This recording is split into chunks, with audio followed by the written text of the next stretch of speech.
Buenas tardes. Bueno, pues vamos a seguir con las actividades que teníamos esta tarde previstas, los talleres de la tarde de Navarra Gastro Summit. Seguimos con Esther Merino. Ayer ya nos hizo una presentación impresionante sobre cómo conducir una sala, cómo diseñar la experiencia. Hoy, ya os comentamos ayer, es la responsable de bebidas de I+D en Alchemist, Copenhague. Vamos a hablar hoy de bebidas y gastronomía contemporánea. Cuando quieras, te presentas, vamos. Gracias. Bueno, pues muy buenas tardes a todos. Encantada de nuevo de estar con ustedes y vamos a empezar rápidamente porque la verdad que me ha hecho tanta ilusión estar de nuevo aquí en España, aquí en Navarra, que he traído muchísimas cosas para probar, entonces ojalá que nos dé tiempo a todo. Estoy aquí para hablar un poquito de la innovación y las tendencias en bebidas en el ámbito de la gastronomía contemporánea.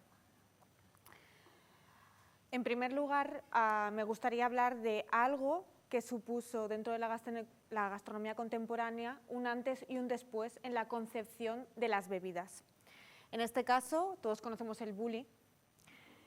Y en este caso no solo quiero que linquemos el bully con todas las nuevas técnicas de vanguardia culinaria y toda la disrupción que causó en gastronomía, sino también fue el causante de esta tendencia de incluir cócteles y bebidas dentro de los menús de una experiencia gastronómica.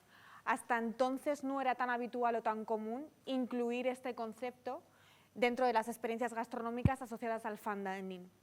Entonces, en este caso, como podemos ver aquí, tenemos desde 1998 ya con la piña colada con estas dos texturas, pasando por el gin fizz, que al final presentaban un gin fizz en dos texturas y en dos temperaturas. Imaginaos lo que suponía para alguien en el 2000 estar en el bully y probar un cóctel en el que primeramente sentían algo caliente, una espuma además, una textura diferente y a una temperatura caliente, y después le venía ese perfil más cítrico con una sensación fría. ¿Sí? Después ya en el 2011, por ejemplo, con el tema de la coctelería con la pastilla del whisky sour de fruta de la pasión, presenta ahí una forma sólida, ese concepto de texturizar cócteles y poder texturizar el alcohol. O también, por supuesto, y muy importante, el tema del sifón, no solo del sifón en la aplicabilidad de las elaboraciones culinarias, sino también el sifón en la aplicabilidad de la coctelería, en este caso presentando el mojito soda.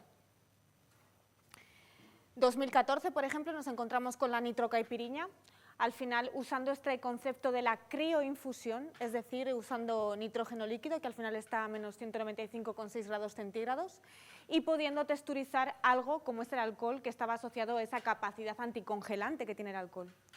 En este caso lo presentaba con la nitrocaipiriña.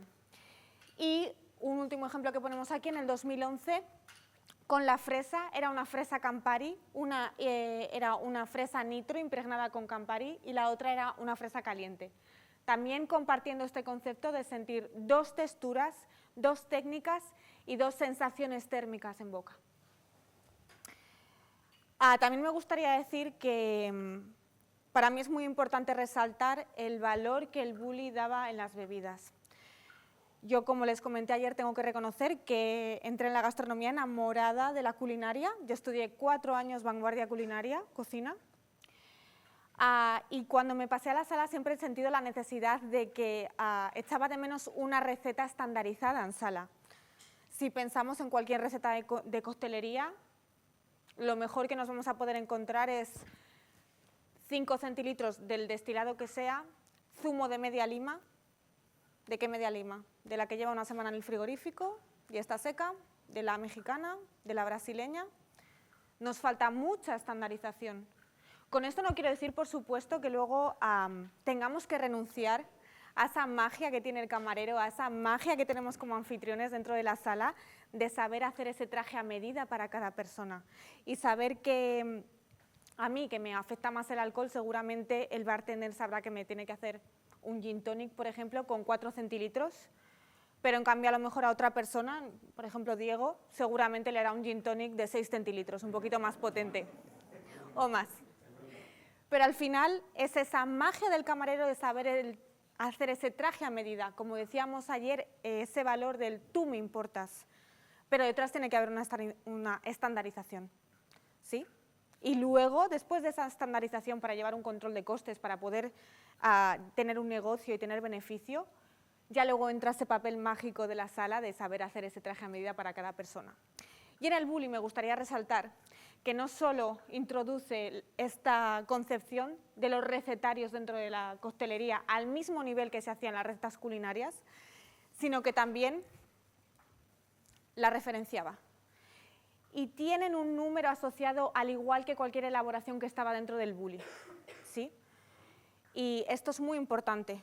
Primero, porque necesitamos documentación y segundo, porque, bueno, yo evidentemente ya tengo 31 años, ya no soy tan nueva, pero sobre todo para las nuevas generaciones, el valor de saber referenciar y el valor de saber agradecer el legado que nos han dejado otras personas, que a veces se nos olvida y es muy importante. Y muchas veces no podemos agradecer ese legado y no podemos referenciar porque no se ha hecho este trabajo previo, ¿sí? Después, un ejemplo un poquito más internacional, en este caso vamos a Chicago con Alinea, todos conocéis este restaurante de Gran Nachaz, y Aviari, la coctelería asociada a este restaurante, no solo destaca por hacer una coctelería con mucha aplicabilidad de las nuevas técnicas de vanguardia culinaria, sino que también se diferencia por empezar a crear herramientas de coctelería, ¿sí?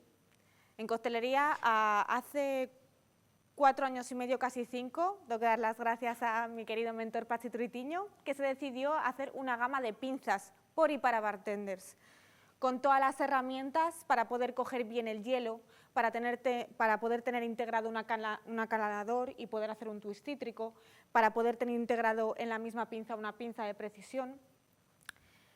En este caso, en coctelería veníamos adaptando herramientas de otras disciplinas para nuestro uso diario. Pero evidentemente una pinza que se suele usar en pastelería para croissants no es eficaz en el hecho de gestionar o de ejecutar una elaboración con hielo, por ejemplo. Entonces, en este caso, en Aviari, sobre todo este ejemplo que vemos aquí con la botella, que es una botella que no solo es la estética, sino que también permite infusionar y a la vez filtrar para hacer los propios destilados de la casa, con el valor que tiene eso también. Porque lo que encuentras aquí en cada restaurante y en cada concepto solo está ahí. Y es creación y personalidad que forma parte de ese restaurante, ¿sí? Y va a crear ese vínculo y ese engagement. Ahora esto que vemos aquí tan exclusivo, que lo hicieron con una empresa de diseño en Estados Unidos, ahora lo podemos encontrar en cualquier retail de decoración. Y es algo que en un principio ha sido innovación y por suerte poco a poco se ha ido quedando. Luego también el tema, como decíamos, de referenciar. Aviari es uno de los libros más potentes que ha habido en coctelería. Luego nos hemos encontrado, por supuesto, a nivel nacional libros como el de Javier de las Muelas, con el tema del food pairing, David Ríos, los libros de Patxi Truitiño, pero internacionalmente esto supuso un antes y un después, porque era un formato dando el mismo valor y el mismo ejemplo que un libro de elaboraciones culinarias. Después quería hablaros de Noma Restaurante, ahora mismo 3 estrellas Michelin desde la semana pasada, después de 18 años, y ubicado en Copenhague. Noma, en cuanto al trato de las bebidas y la sala, lo primero que me gustaría comentar, yo he tenido la suerte de estar trabajando aquí, primero, la disrupción que causaron en cuanto a que muchas veces eran los cocineros los que salían a la sala a explicar las elaboraciones. Y eso provocó que hubiese una comunicación interdepartamental entre sala y cocina continua, que también revertía a la sala. Tanto fue así que la sala empezó a tener inquietudes y empezó a crear propuestas culinarias en torno a maridajes no alcohólicos. Se quería ir más allá. Y muchas veces en los restaurantes fine dining, en los restaurantes gastronómicos, cuando alguien pedía una experiencia en bebidas que no tuviese alcohol, más allá de una soda, de un refresco, de un zumo, no podían dar más. Es decir, la bebida no estaba en el mismo plano de importancia, en el mismo cuidado que la oferta culinaria. En este sentido, Noma es muy conocido la propuesta de juice pairing, su menú, su maridaje no alcohólico basado en zumos. En este sentido, se basan en producto local, producto nórdico y de temporada, por supuesto, utilizando muchas técnicas asociadas en su cocina, y de hecho muchos de estos jugos son conceptualizados desde el equipo de sumillería, pero son producidos y elaborados entre sala y cocina. Por ejemplo, en este caso, el Noma Fermentation Hub, en el I+D, centrifuga muchos de los zumos para tener cristalinidad, para quitar la parte sólida, etc., etc., etc. Algo también que me gustaría hacer hincapié es ayer lo que hablábamos un poquito de la comunicación de las bebidas. Hace 10 años la gente se sorprendía de la metodología de comunicación que Noma aplicaba en los vinos, en la sumillería y en la explicación de los maridajes. Decidieron hacer un cambio total en la comunicación de los vinos, prescindir totalmente de ese servicio clásico presentando ese servicio old school que todos conocemos, y empezaron a desarrollar un lenguaje muy sencillo, muy rápido y muy entendible. Y yo lo que quiero es que disfrutes del vino y adaptarme a tus gustos, a lo que yo puedo percibir. Y luego, quien me pregunte, no se preocupen, que yo estoy preparado para dar la información que necesitan.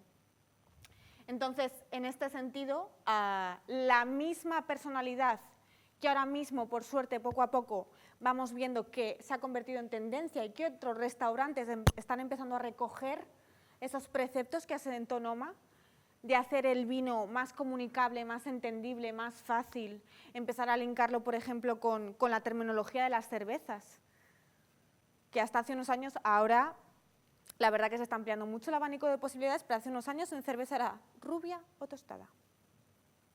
Ya está. Y era mucho más fácil la decisión. Y si lo enlazamos con lo que veíamos ayer con la decisión de compra, era mucho más fácil. Muchas veces cuando vemos menús interminables o muchas propuestas, nos difuminamos, no vamos a saber elegir. Entonces, en este sentido, tanto en la parte de la propuesta de un menú no alcohólico como en la parte de comunicación de las bebidas, Noma de verdad que ha supuesto un antes y un después. Ahora vamos a continuar un poquito con Noma y vamos a hablar de un ex-Noma como es Lark Williams. En este caso estuvo durante 10 años en Noma, en el I+D, y él ha creado Empirical Spirits. Empirical Spirits es una empresa ubicada en Dinamarca. Empirical, para mí, crea una innovación que tengo que decir que desde hace 2-3 años es algo que me ha inspirado muchísimo en mi trabajo diario. Y es que Lars se enamora en un viaje a Japón, se enamora de la fermentación japonesa. Y decide que quiere empezar a hacer destilados de una manera totalmente diferente, sin estar bajo los limitantes que muchas veces nos provoca la categorización, la legislación. Para hacer ginebra tiene que ser así, asao, asao, ingrediente principal en ebro, para hacer vermut tiene que ser en vino base, etc., etc., etc., ¿sí? ¿Qué hace Lars? Dice, bueno, yo que siempre ya veis que soy muy romántica, para mí hace algo súper romántico, que es enlazar la fermentación por excelencia en Japón, utilizando el Aspergillus oryzae, el koji, y la fermentación por excelencia en Europa, que suele ser con levadura, ¿sí? En este caso usa Belgian yeast. Utiliza malta de cebada, de Dinamarca, que en Dinamarca tienen muy buen cereal, nailocula con koji. Después de ese proceso de fermentación con koji, introduce la levadura, crea un alcohol y luego ese alcohol base lo destila en una máquina que ellos crearon, que se basa en una destilación a baja presión y temperatura, es decir, como una rotaval, como una rotavapor, ¿sí? Ya sabemos, por ejemplo, que en Ecuador, cuando hay más presión, sabemos que el agua cuece a 85 grados en vez de a 100 por esa presión, ¿sí? Bueno, la rotaval normalmente se asocia a bajas presiones y temperaturas y nos permite realizar un destilado como en un alambique, pero en vez de a partir de 68 grados, como asociamos en un alambique, nos permite a unos 30 ya destilar etanol, que volatilice esa molécula del alcohol y pase al otro lado. En este caso, ellos han creado una maquinaria que a partir de ultrasonidos y de esta baja presión y temperatura pueden llegar a destilar a 5 grados centígrados. O sea, imaginaros, si a bajas temperaturas, si a 30 grados con la rotaval ya podemos salvaguardar el frescor que podemos buscar en un limón, porque muchas veces tenemos que partir de ese concepto. ¿Qué quiero? ¿Limón más acompotado, más cocinado, como una mermelada, o limón fresco? Sí, pero una vez que hemos elegido y buscamos ese frescor, evidentemente los tratamientos térmicos a bajas temperaturas, no calentar mucho las cosas, nos va a hacer salvaguardar esa frescura. Imaginaros la frescura con 5 grados, una destilación de 5 grados centígrados. Entonces, en Empirical están haciendo una propuesta totalmente innovadora con diferentes destilados y con sabores que evidentemente nunca se habían presentado antes, y sobre todo abriéndonos a muchos los ojos de decir, wow, está todo por hacer. ¿Por qué tengo que hacer una ginebra? ¿Por qué tengo que hacer un whisky? Puedo inventarme una nueva categoría. Y está siendo algo muy disruptivo. Voy a pasarles por aquí, lo van pasando para que lo vean, diferentes propuestas que están haciendo en Empirical Spirits, usando, por ejemplo, un pimiento, pasilla, están usando también destilados de kombucha y utilizando las pepitas internas de los melocotones, por ejemplo, de las ciruelas, eliminando el contenido de cianuro, por supuesto, y realizando destilados increíbles. Aquí tenemos el ejemplo. Y tenemos también el tema de los cócteles en lata. Yo tengo que admitir que hace 3 años era súper reacia a esto, decía, me niego, no me van a dejar poner el botón del amor, ya va a estar enlatado, y tengo que decir que ahora en mi frigorífico solo hay cócteles enlatados. Y que en el tema de la pandemia es algo que llegó muy fuerte y evidentemente ha llegado para quedarse. Y si se hacen cosas de calidad, y sobre todo de calidad y de mucha honestidad, que no nos tenemos que olvidar de esto, al final vamos a generar un anclaje de fidelidad con el cliente que no solo va a hacer que nos consuma, sino que va a hacer que sean nuestros mejores agentes de marketing, por así decir, nuestros mejores promotores. Y en este caso ya tienen 3 latas, la número 1, la número 2 y la número 3, que es de color verde. La 1 y las 2, esta se asocia más a un cóctel tipo té, esta se asocia más a un tipo aperol, vamos a decir, y la tercera que han sacado tiene 4,5 grados y es mucho más cítrica, con una kombucha de hojas de higuera, ¿sí? Vale, vamos con Fredisdal. En Dinamarca, la verdad que se ha hecho bastante trabajo de intentar integrar viñedos y de tener uva y de poder realizar vino. Pero evidentemente se han dado cuenta de que las cosas, al final la lógica y las cosas caen por su propio peso, y al César lo que es del César, y la viña no se comporta bien en los suelos de Dinamarca, pero tienen manzanas, cerezas y frutas increíbles, y ha habido mucha tradición que por desgracia se ha perdido en cuanto a la producción de vinos de berries, en este caso de cerezas. Este es Harald. Harald es una persona increíble, bueno, como veis le falta un brazo, tuvo un accidente. Es un ejemplo a seguir, es una persona que ha hecho el Ironman. Es increíble ver cómo escala por los diferentes barriles, cómo te da a probar lo motivado que es, lo abierto que está a hacer proyectos. Y en este caso él ha recogido una antigua finca del padre y la ha reconvertido con procesos también de agricultura de permacultura, intentando trabajar con la comunidad con diferentes cultivos. Ha recuperado unos árboles de cerezas agrias y ha realizado vinos de cerezas de diferentes variedades de cerezas, y luego ha realizado diferentes técnicas en cuanto a la vinificación, con diferentes barriles. Es muy diferente probar un vino de cereza que ha estado en un barril de vainilla o de roble americano, o en barrica francesa. En este caso están probando el vino de cereza hecho en damajuanas, enlazado con este concepto de birranci, de vino rancio, para que probéis.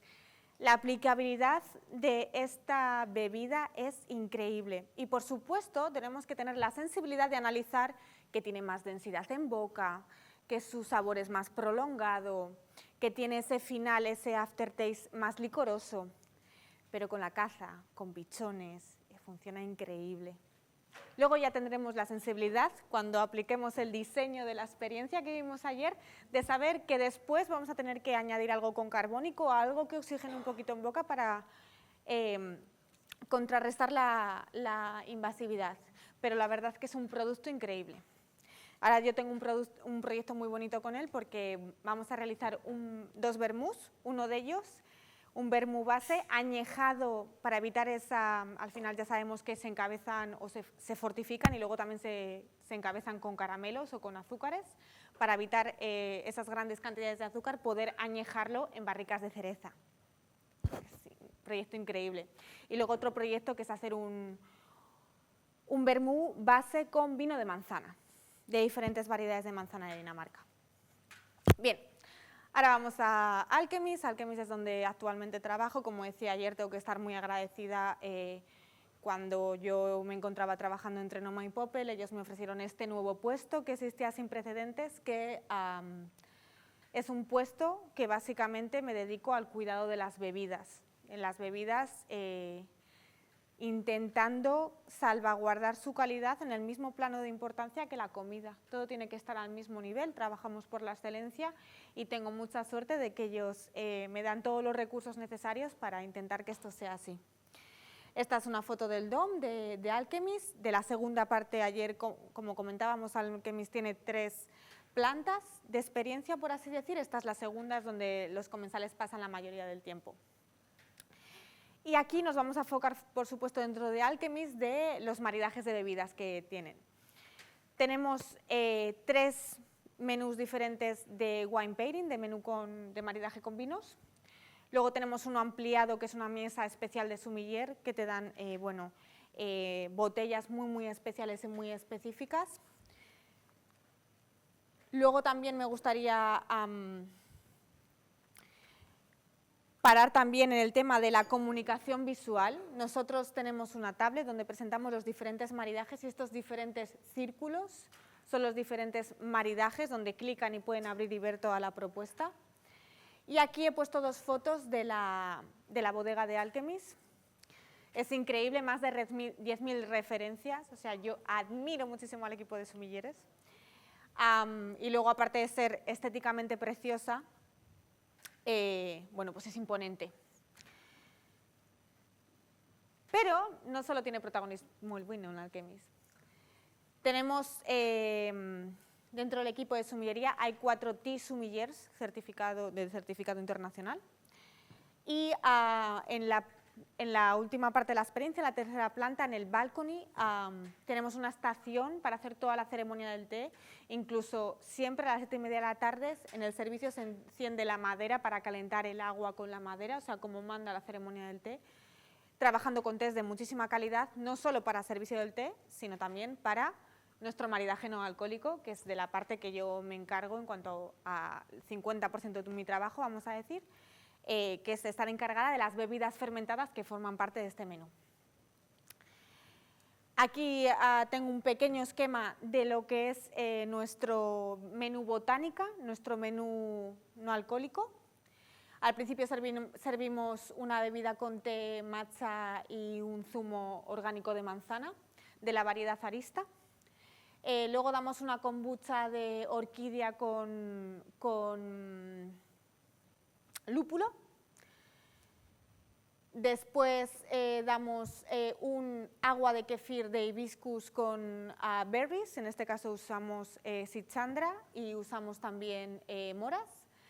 Después de maridaje, esta mañana nos enseñaba mi compañero Diego el petri dish, la elaboración hecha con el micelio de hongos. En este caso el maridaje es para todo el mundo, con un kefir de cold brew, de extracción en frío de café. Kefir de berries también con un té puer. Aged Moonlight, el concepto de añejar una kombucha. Como veis tenemos la Young Moonlight Kombucha and Cherry y la Aged Moonlight. Trabajamos con un té que se llama Moonlight, al final es un té que viene de árboles de al menos 500 años. Imaginaros los recolectores a mano dedicados completamente a este té y a su recolección. Y queríamos presentar al cliente el concepto de una kombucha joven, más potente, con más carga de ese sabor acético, con más acidez, y el tema del concepto de una kombucha añejada, haciendo una fermentación en botella que al menos tenga 4 meses de fermentación en botella en frío. Lo llamamos slow cold infusion, una infusión en frío muy lenta, donde además permite no solo apreciar la sutileza de la evolución de la kombucha al probar por así decir, hablando en plata, la más cañera, la más potente de sabor, que es la joven, y cómo evoluciona la añejada en botella, cómo se integra la burbuja y cómo se van sofisticando y redondeando esos sabores. Luego damos un zumo de Sea Background con kombucha de limón verbena. Tenemos el té también, que explicaba esta mañana mi compañero Diego con el tema del fras del gusano de seda. Y luego tenemos para los postres un kéfir de vainilla y otro de rooibos. Y ahora quería presentaros una de las primeras cosas que no está en el menú, pero de la suerte que tengo que me permiten investigar de esta pequeño, vamos a decir, I+D en bebidas, que es las cáscaras de cacao, el cocoa husk. Al final, las cáscaras de cacao representan el 70% de la merma y desperdicio en la producción de cacao. ¿Sí? Tuve la suerte de contactar con una empresa que se llama Choco Gourmet en Dinamarca, y esta empresa para mí está haciendo un trabajo muy importante en torno a implantar las variedades de chocolate. En la producción de chocolate no es como el vino que sabemos que viene de una uva Sauvignon o de una uva Cabernet, no, ahí es un mix, una mezcla de todo. Y esta empresa lo que se ha dedicado desde hace 10 años, en Honduras, en Ecuador, es a plantar variedades específicas con pequeños productores locales de cacao y a analizar sus características para ir realizando productos, en este caso chocolates. Yo contacté con ellos interesada por el cocoa husk con temas de sostenibilidad y lo primero que decidí es usar una infusión de estas cáscaras de cacao y hacer una kombucha. Me decidí a hacer una kombucha porque estuve leyendo un poquito y la kombucha normalmente se asocia al té, a la Camellia sinensis. La Camellia sinensis tiene muchos componentes, entre ellos uno único, la L-teína, pero tiene otros que están presentes en cocoa husk, en este caso la teobromina y la teofilina. Entonces, yo dije, bueno, si tienen en común estos dos componentes, seguramente el SCOBY se cree de forma parecida. Ahora aquí vais a probar, no vais a probar la kombucha, vais a probar otra fermentación que es con granos de kéfir, con tíbicos. Pero lo que quería mostrarles aquí, explicarles, es que en 14 días en la kombucha, mi SCOBY partió de cero, porque partí con un 10% de kombucha vieja, no partí metiendo un SCOBY directamente, casi medio kilo. Yo estaba como que había tenido un nene, estaba emocionada. Mi chiqui ha crecido medio kilo en 14 días. Aparte de obtener bebidas deliciosas usando fermentaciones, me di cuenta de que por esta coincidencia de contenido de teobromina y teofilina, mi SCOBY se estaba fortaleciendo mucho. Y ahora no solo lo utilizo para crear estas bebidas, sino que esta investigación en torno al cocoa husk me ha servido para darme cuenta que la infusión de cáscaras de cacao es un balneario para mis SCOBYs. Y cuando en el restaurante cerramos y nos vamos 2 semanas de vacaciones, yo meto mis SCOBYs ahí y se convierten en super SCOBYs. Y cuando vuelvo de vacaciones una semana antes y empiezo otra vez a empezar todas las fermentaciones, ellos están potentes. Y antes me pasaba que cuando llegaba de vacaciones siempre tenía que empezar 2 o 3 semanas antes porque los SCOBYs estaban vagos, no me fermentaban igual de rápido. Evidentemente tenían síndrome postvacacional como todos.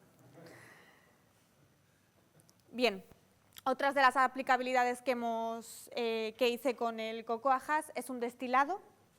Aquí les aviso, bueno, no sé qué aguante tienen con el alcohol, pero a sorbitos, este tiene 60 grados de volumen alcohólico, pero evidentemente es una destilación hecha a baja temperatura con rotabal, 35 grados de temperatura, 60 milibares, casi más de un vacío de más de un 90%, en este caso 94% de vacío.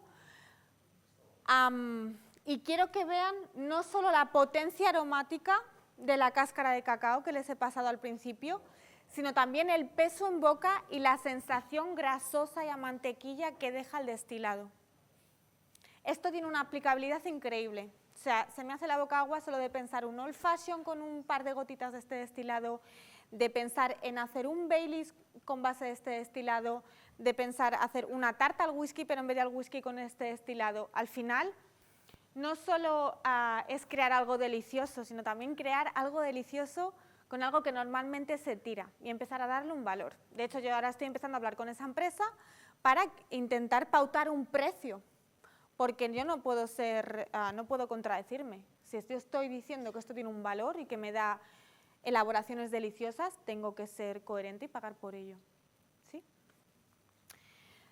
Dentro de mi otra parte de trabajo es hacer muchos destilados, muchos craft spirits de la casa con diferentes técnicas, usando rotabal, usando maceraciones en frío, infusiones, diferentes técnicas.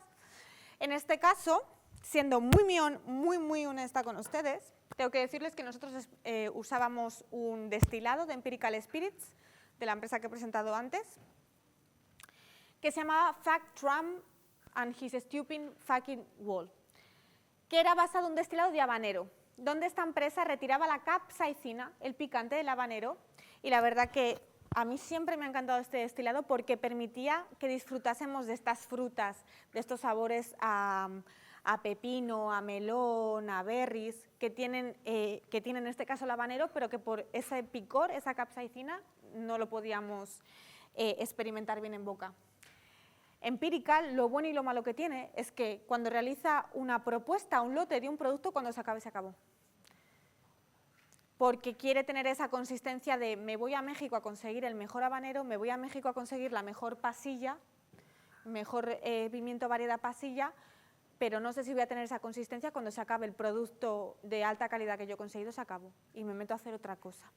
Entonces en el restaurante estábamos dando una propuesta de coctelería y justo al principio vimos que la empresa no iba a hacer más.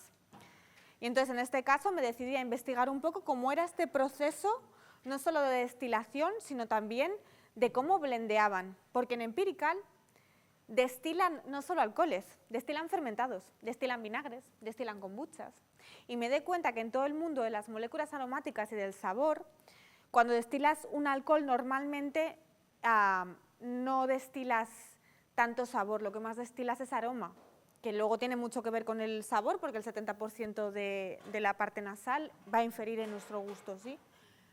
Pero, sí, pasa. Pero en este caso, las destilaciones con fermentados, con vinagres o con kombuchas, o con aguas de kefir, también estás destilando sabor bastante.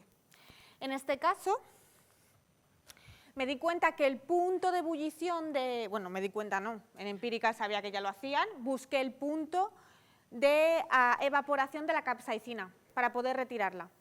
Y sabía que a temperatura ambiente, a 1000 milibares, a una atmósfera, a lo que nosotros vivimos, volatiliza a 65 grados. Entonces solo tuve que hacer una regla de 3 y traspasar qué temperatura tengo que usar cuando estoy utilizando una destilación a presión de 30 milibares, de 60, bueno, lo que eligiese. Y luego blendeaba el proceso de destilar un vinagre de habanero y blendearlo, mezclarlo con el destilado del espirituoso de habanero, en ambos removiendo la capsaicina. Ahora van a probar el resultado.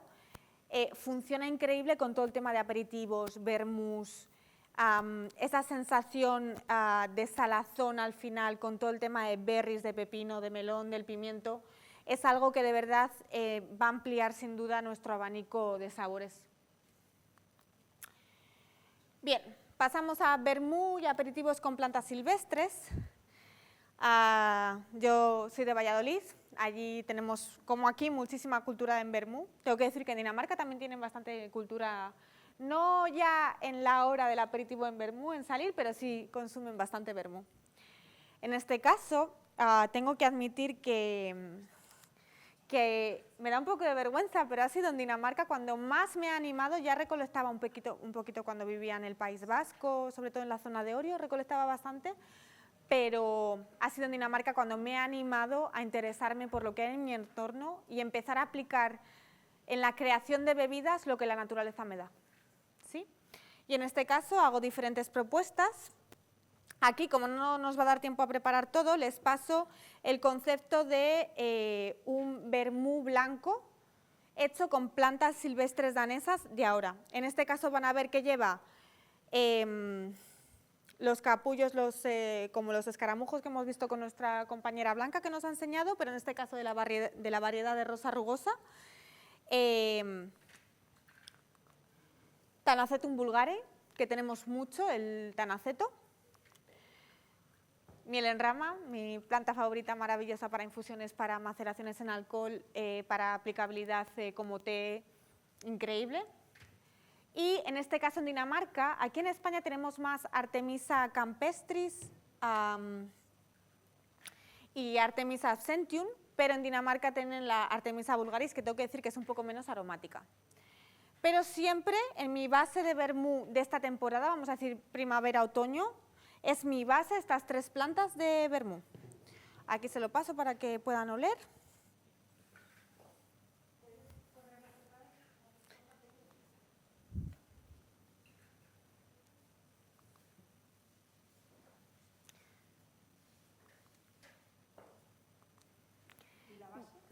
Esa es la base de vino siempre.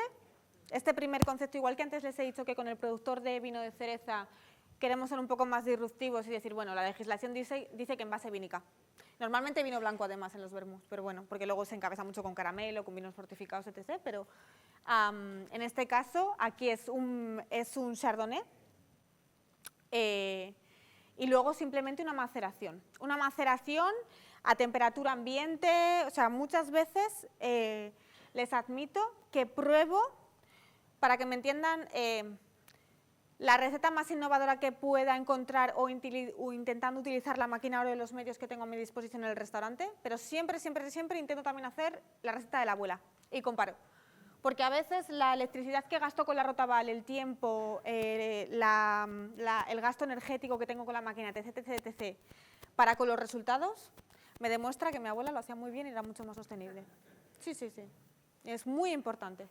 Entonces siempre intento hacer estas comparaciones, en este caso en el vermú, maceración, o sea, en un bote en casa, del típico de conserva, macerar. Y luego aquí os presento el Rowan, el Sorbusaria, os estoy presentando un aperitivo, no quiero llamarlo así, pero para que todos nos entendamos, es un tipo aperol, un tipo Campari, pero basado 100% en plantas silvestres. En este caso, les paso por aquí, este simplemente, por supuesto lleva un poco de contenido en azúcar, se basa en la utilización de una maceración de Rowans. Aquí se la he traído separada, es de la última vez que recolecté hace 9 días en Dinamarca. Y como veis todavía va cogiendo coloración poco a poco, esto le falta maceración. Y la infusión con el Hipericum perfuratum, que es la flor de San Juan, que a mí siempre me ha encantado porque siempre me ha encantado el tema de las brujas, me han parecido las primeras vanguardistas de la cocina, las primeras que se han atrevido a meter una hierba con un conejo. Entonces, esta siempre ha sido una hierba muy, como digo yo, brujística. Se la paso por aquí para que lo puedan ver. La particularidad del Hipericum perforatum, del hipérico, es que, por supuesto, así no se puede comer, pero en maceraciones con alcohol suelta mucho color rojo, tiene mucha tintura, y en maceraciones con agua las moléculas son más como tipo amarillento, más anaranjado, más clarito. Y por último, quería hablarles de la rosa, en este caso, en España tenemos más rosa, otra variedad de rosa, en Dinamarca tenemos la rosa rugosa, que es una especie invasiva, es asociada a una especie asiática, pero que en todos los países nórdicos está considerada como una planta invasiva y es parte del paladar tradicional y habitual ya. Y encontramos aceites, elaboraciones con rosas, bebidas con rosas, ¿sí? Y me di cuenta, haciendo un vermú que lo llamé vermú de verano, utilizando flor de saúco y pétalos de rosa, después del pétalo de rosa, como ven aquí abajo, viene este fruto, que este fruto, como indicaba Blanca anteriormente, se puede usar para mermeladas, para confituras, para siropes. Yo, en este caso, hice un sirope, pero me di cuenta de que mi compañero Diego me había comentado que en Chile las pepitas se tostaban y se usaban como café, como achicoria. Y me interesaba mucho en ese concepto de sostenibilidad decir, después de hacer un sirope con esto, me quedan las semillas y puedo hacer, ¿por qué no?, un licor café increíble utilizando semillas. Se las paso por aquí para que lo vean. En este caso, lo que hice es deshidratar todo lo que me quedó en el strainer cuando estaba colando el sirope, toda la pulpa y todas las semillas, y lo tosté, lo deshidraté y después lo tosté en una sartén. Con esto, hablando en plata, me reventó el cerebro, porque descubrí, como van a probar ahora, y sobre todo huélanlo, que muchas veces estamos usando barriles para el añejamiento, que los barriles, por supuesto, nos ayudan a ese proceso de esterificación donde los ésteres y los fenoles van a conformar cadenas más largas y van a crear estas redondeces, estos sabores a vainilla, bueno, todo lo que provoca el añejamiento. Pero ¿por qué no podemos usar las semillas como método de añejamiento, añadiendo unos caramelos, unos tostados, una especie de final de turba como el whisky? Increíble, increíble. Entonces ahora van a probar aquí esta especie de whisky con las semillas del fruto de la rosa. Y aquí les paso el ejemplo de cómo es la maceración. Sí.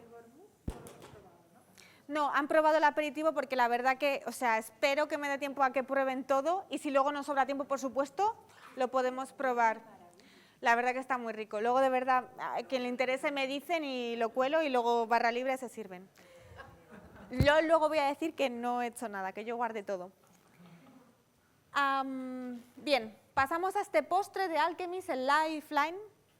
Como me decíamos a mí, y en general en la sala tenemos que promocionar esa comunicación interdepartamental y alguna vez he pedido estar en servicio o he estado dando servicio con mis compañeros porque me parece importante desde el ámbito de las bebidas saber cómo se percibe desde el cliente, cómo se tiene que servir, cómo es su conservación, si abro 3 veces una kombucha para el servicio del menú no alcohólico, si pierde gas, si no pierde gas, si me cambia el pH, etc, etc, etc.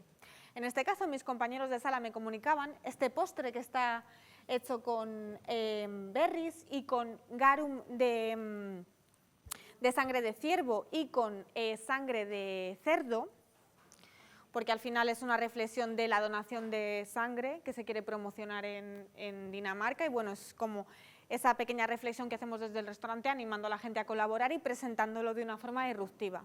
Evidentemente este postre es muy chocante para los clientes. Y dentro del menú no alcohólico lo estamos maridando con el kefir de mango y rooibos. ¿Qué pasa con esto? Que el personal de sala me ha comunicado que esto es muy disruptivo y muy chocante para el cliente y encima tienen como ese final iron y como a hierro de la sangre, aunque por supuesto lleve berries, bayas, etc. Entonces me dijeron que si yo podía crear una bebida que se basara en el concepto de chocolate blanco con alcohol. De hecho me trajeron chocolate blanco derretido y un vodka. Me dijeron, necesitamos que hagas esto Alchemist, porque evidentemente un chocolate blanco derretido con vodka, tan empalagoso, tan la textura, todo, no es Alchemist. Y yo tiré mucho para mi tierra y me acordé que mi mamá, que mi madre, de pequeña, cuando me daba morcilla, que está hecho con sangre, yo no la comía, pero si me la ponía con piñones tostados y pasas, la devoraba. Y dije, wow, ¿y por qué no hago un Baileys, pero en vez de un Baileys basado en una crema, en el uso de una nata, lo hago basado en una leche de piñones, que ya sé que dentro de mi recuerdo gustativo esto es un match, esto casa, esto va a quedar bien? Y respetando la idea de mis compañeras de coctelería de hacer algo con chocolate blanco. En este caso lo primero que hice es tostar chocolate blanco, porque me gusta mucho más esos sabores en esa reacción de Maillard de la proteína que contiene la leche que llevan casi todos los chocolates blancos, porque al final el chocolate blanco es manteca de cacao, azúcar y normalmente leche en polvo. Provocarle ese Maillard para esos sabores caramelizados. Y luego lo que hice es usar la Rotabal y destilarlo a 35 grados con 30 milibars, o sea, un 97% de vacío. Esto simplemente quiero que agiten un poco, abran y huelan, van a percibir sobre todo los aromas a manteca de cacao y un poco esos aromas a leche caramelizada. quería presentar algo de chocolate, pero sin transparente, por así decir, de un destilado. Pero que el propio destilado tuviese ese peso de la manteca de cacao. ¿Y esto lo habéis preparado para maridar con ese bocado? Ahora llego. Sí, esto lo estoy preparando para maridar con ese. Después, como indicaba mi compañero, tengo mucha suerte de que dentro del equipo de Diego Prado, del equipo de I+D, están incentivando mucho dentro de nuestra comunicación entre equipos que nos estemos interesando por saber un poco qué pasa entre la ciencia y la cocina para saber un poco dónde vienen las cosas. Y en este caso encontré un artículo científico que, como veis aquí, me ponían los descriptores aromáticos que salían de los diferentes tostados del piñón. Ahí elegí un tostado a 130 grados 30 minutos, que como ven aquí, dentro de los descriptores, en vez de ponerme los descriptores de las moléculas aromáticas, que no voy a entender fenoles porque lamentablemente no sé tanta química, eran descriptores de alimentos, mushrooms, cocoa, fruits. Entonces escogí 130 grados 30 minutos, que daban los descriptores que a mí me interesaban. ¿Qué hacía? Tostar el piñón, procesarlo, tosto el piñón, lo dejo macerando en agua 24 horas, lo proceso y uso la centrifugadora. ¿Qué hace la centrifugadora? Separa la grasa de piñón, el líquido de piñón y el sólido de piñón. El sólido de piñón lo retiro y lo usamos en el restaurante para personal para hacer como una especie de Nutella, para hacer una especie de como mantequilla de cacahuete, pero ¿sí? Y la grasa de piñón y el líquido de piñón al final lo trato como una leche. Y utilizo el homogenizador ultrasónico, que es otra de las maquinarias que tenemos en el restaurante, para realizar una emulsión de agua y grasa. ¿Sí? Y como resultado tenemos el maridaje final del plato que les he presentado al principio, que es este Baileys de piñones.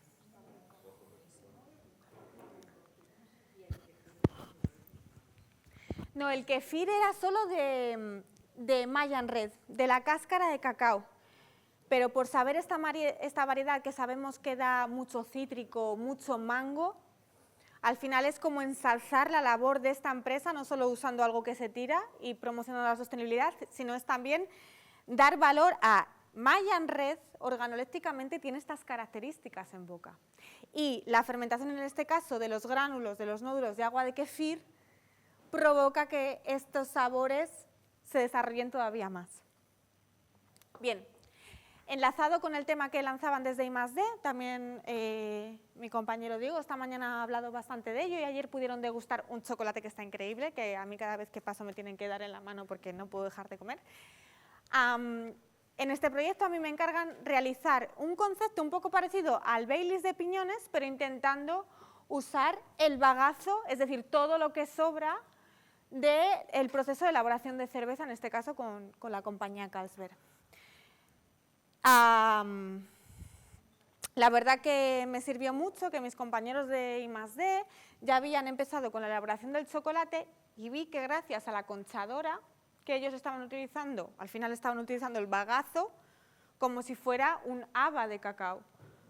Pero el bagazo dentro de la conchadora, metida con la grasa, el azúcar, todo lo que nos explicó Diego ayer, crea esta emulsión, ¿sí? Bueno, pues yo un poco, gracias a haber visto su trabajo previo, decidí que mi bagazo también lo iba a mezclar en la conchadora, pero en este caso está mezclado con aceite de almendra. En vez de usar queratina o aceites de palma o manteca de cacao, porque evidentemente quiero hacer algo que no lleve nada de chocolate, ningún subproducto o producto de chocolate, decidí usar aceite de almendra. Simplemente con la conchadora y después tratarlo igual que una leche de fruto seco. En este caso también un proceso de estabilización y de ver que quede una consistencia en boca agradable, que sea como un tipo milkshake. Y al final lo maceraba con vainilla y limón, cáscara de limón. Cáscara de limón, muy importante, quitar la parte blanca, el albedo, que es la parte que contiene pectinas y amargo. Y quiero la cáscara solo para que me dé los aceites esenciales de limón en este caso. Y bueno, como veis, de algo que normalmente se tira, podemos crear una base de bebida, en este caso una bebida asociada a la leche o a un batido, muy fácil de beber, pero también base para mezclar con otro tipo de alcoholes y crear cremas de licor o, bueno, abanico lleno de posibilidades. Bien, y aquí ya para finalizar un poquito, he tenido la suerte también de que Blanca os ha podido presentar un poquito a la andrina con el trabajo que había hecho en Irati. Pronus espinosa, en Dinamarca hay mucha andrina también, pero allí no conocen el pacharán, es una pena lo que se pierden. Y en este caso, yo junto con mi compañero Diego estaba trabajando desde el año pasado en un proyecto de intentar sacar la aplicabilidad a la andrina entera, con tito y todo, porque yo decía, jo, es que en Navarra el tito es mucha merma, la pepita interior, y con eso se pueden hacer muchas cosas. Entonces estábamos trabajando con ese proyecto. Y enlazándolo con ese tema, cuando estaba pensando en qué quería presentar y cómo me quería despedir de lo bien que me han tratado aquí en Navarra Gastro Summit, me acordé de que yo cuando vivía en Donosti me dieron a probar un cóctel riquísimo que era el butano. ¿Sí? Y creo que es un muy buen ejemplo para presentaros la última técnica que les quiero presentar. Esta técnica, la técnica de clarificación con leche o la técnica del milk wash, es una técnica que se viene utilizando desde los años 1940, 1960, enlazada con toda la tendencia de Reino Unido, de los ponches también, ¿sí? Y todas estas cremas de leche. Y en este caso simplemente es usar la leche, cortarla con algo que tenga pH bajo para clarificar y para quitar esa tanicidad o esa rusticidad que tienen algunas bebidas. Allí, por ejemplo, mezclaban un licor de anís con vino, con leche y con limón. Y entonces esa tanicidad del vino y esa potencia del anís, con la clarificación con leche, se rebajaba. Al final, esta técnica se basa en hacer una cuajada con la leche, hacer la mezcla del alcohol que quieras, hacer una cuajada con la leche, cortarla con algo que tenga un pH bajo y filtrar. Y en este caso, con un filtro de café de los que tenemos todos en nuestra casa. ¿Sí? Bien. Aquí en este caso tengo mi mezcla base del butano, que en este caso he sustituido al final ese zumo de naranja o ese refresco de naranja que se usa para hacer cóctel por naranja deshidratada. He utilizado licor de melocotón y pacharán, por supuesto. Y aquí simplemente se lo quiero mostrar en directo porque al final, ayer mi compañero Diego nos ha explicado el tema de la fórmica rufa, de la hormiga, y que tiene ácido fórmico. Entonces yo, después de ver el trabajo de mis compañeros de I+D, pensé y me di cuenta que si las hormigas tienen ácido fórmico, que evidentemente es algo que tiene acidez y me va a provocar, como lo que me hace un limón, cortar la leche, por ese punto isoeléctrico de la leche, que deje de ser algo estable y me haga esa cuajada de leche, y lo que hago, que se lo voy a pasar para que lo vean, es cortar la leche, en este caso en vez de con limón, y esto lo quería hacer en directo, con fórmica rufa, con las hormigas. Y ahora lo que están preparando mis compañeros es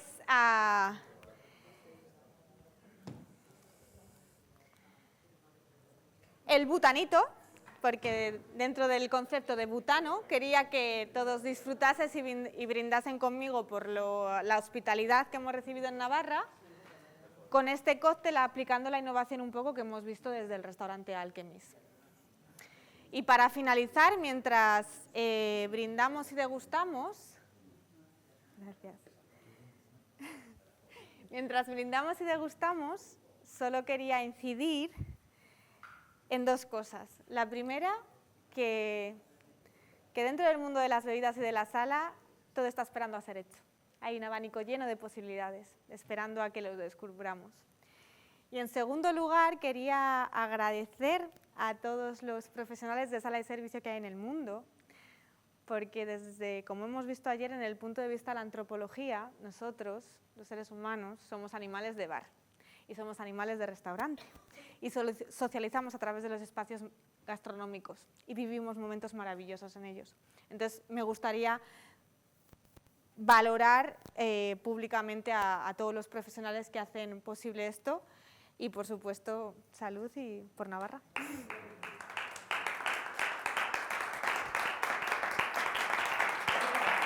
Impresionante presentación, Esther. O sea, gracias. Increíble el aplauso. Como decía esta mañana Nacho Gomara, no se ha oído el aplauso, brutal. Y encima ya cuando el toque final en Drinas, en Navarra, o sea, nos has ganado a todos, por supuesto. Bueno, y es que el cóctel del butano que tenéis aquí típico está muy rico. Teníamos que hacer algo. Algo hay que hacer, algo hay que hacer.